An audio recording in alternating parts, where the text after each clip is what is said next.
Lots of people down through history have claimed to be prophets. There are people in the world today who claim to be prophets, but their messages contradict each other, so they can't all be speaking for God. This means that we have to examine their messages to see who's really speaking for God. And there are three main possibilities we have to consider.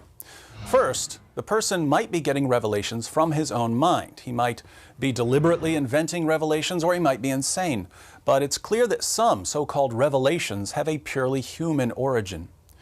Second, the person might be getting revelations from demonic sources. He's actually receiving revelations. These revelations just don't come from God. They come from somewhere else.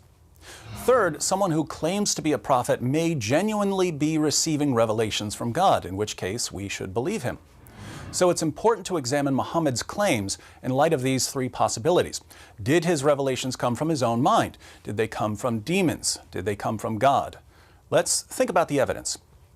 When we ask ourselves what evidence there is that Muhammad was getting his revelations from his own mind, we find that Islam really seems like a religion that came from the mind of a 7th century Arabian caravan trader, because Islam is basically a collection of teachings and practices that were present in Arabia during Muhammad's time.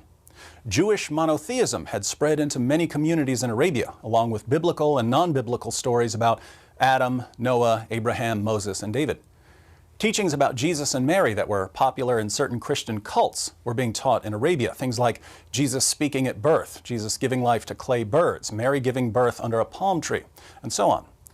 The Sabians, who are mentioned in the Quran, prayed at all 5 of the times Muslims pray during their daily prayers, and they recited a creed, La ilaha illallah. Muslims recite this creed today. Many of the polytheists of Arabia performed ablutions. These are ceremonial washings. They took an annual pilgrimage to Mecca. They circled the Kaaba. They kissed the black stone that supposedly fell from heaven. All of these teachings and practices became a part of Islam, which means that Islam is exactly the sort of religion we would expect to arise in 7th century Mecca. So we have good reasons to think that Islam had a human origin, the mind of a man deeply affected by the teachings and practices that surrounded him. But we should also look to see if there might be something darker at work. Here we find plenty of evidence suggesting that forces beyond Muhammad were involved in his teachings. We know from Muslim records that when Muhammad began receiving revelations, his first impression was that he was demon-possessed. We also know that after his experience in the cave, he became suicidal and tried to hurl himself off a cliff. According to the earliest Muslim sources, Muhammad was tricked into delivering a revelation from the devil. These are the so-called satanic verses, where Allah gave Muslims permission to pray to 3 pagan goddesses. Muhammad revealed these verses as part of the Quran, but he later came back and said that Satan had deceived him. We also know from Muslim sources that Muhammad claimed that he was a victim of black magic, a spell that gave him delusional thoughts and false beliefs.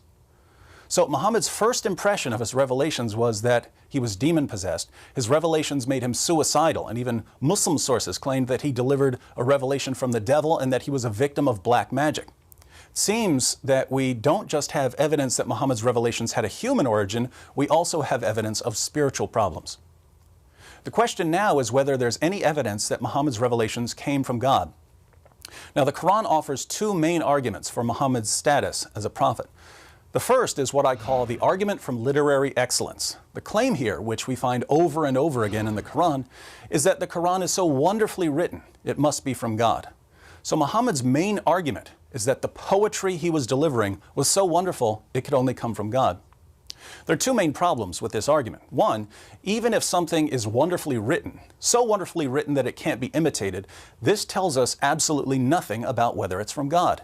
If we can't write poems like T.S. Eliot or plays like Shakespeare or books like Charles Dickens, this doesn't mean that Eliot and Shakespeare and Dickens are prophets of God. It would only mean that they had unique literary styles. 2, I'll go ahead and say it, the Quran is awful. I'm someone who reads a lot, and I've never read a book as awful and boring and disorganized as the Quran.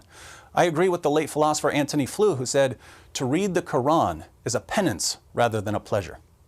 He said that reading the Quran is a penance. It's a kind of punishment. So the argument from literary excellence fails completely. The second main argument for Islam is the argument from biblical prophecy. The Quran claims that there are prophecies about Muhammad in the Torah and the Gospel. What's the problem here? Well, according to both the Torah and the Gospel, Muhammad was a false prophet. The criteria for a true prophet laid down in both the Torah and the Gospel rule out Muhammad. So we can't even take this argument seriously. Other arguments for Islam are even weaker, which means we have no good evidence that Muhammad's revelations come from God. But we do have good reasons to think that at least some of his revelations had a purely human origin and that others may even be demonic. We can only conclude that Muhammad was a false prophet and that anyone who wants to follow the truth will have to look somewhere other than Islam.